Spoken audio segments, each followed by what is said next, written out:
But I would hope that in addition to dealing with a crisis, G20 can start organizing and helping the world economy and the world's people move together into the future. And that's really the test of how good a success it can be.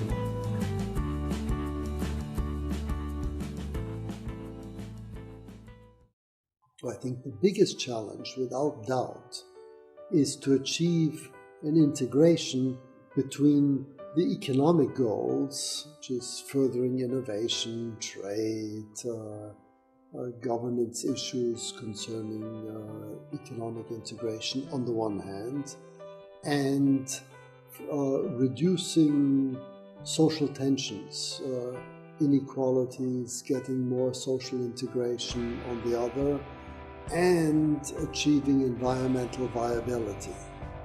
So finding a space in which all these three, the economic, the environmental, and the social, can all be dealt with in a way that's complementary, that I think is the biggest challenge of this presidency. High expectations. I think many people feel that this is the year that China will emerge. It will show that it is a global power by taking global leadership. And clearly it can't do that in absolutely every problem that the world faces.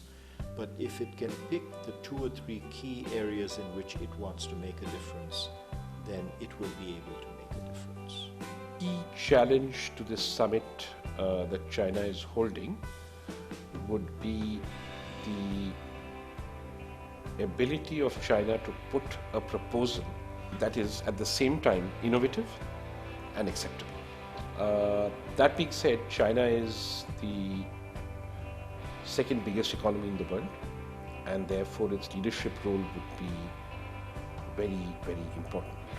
So what I expect from this summit is, in one sentence, Chinese leadership to improve the quality of life in developing countries. Somebody said this morning, it's going to be a success. The question is, how big a success will it be? And I think if we can see a Hangzhou summit that not only deals with some of the problems, but actually looks forward and says, here's how we're going to make sure that we move together and we move with good growth into the future, I think that will be a good result from Hangzhou. But I would hope that in addition to dealing with a crisis, G20 can start organizing and helping the world economy and the world's people move together into the future. And that's really the test of how good a success it can be. The biggest challenge is the US election, if I want to be honest, because we have US elections in November. The G20 will be early September. And because the US is still the pillar of the global economy, China is becoming the second largest, most important economy. And so the key is to maintain the ability of the US to be a team player when it's so close to the US election.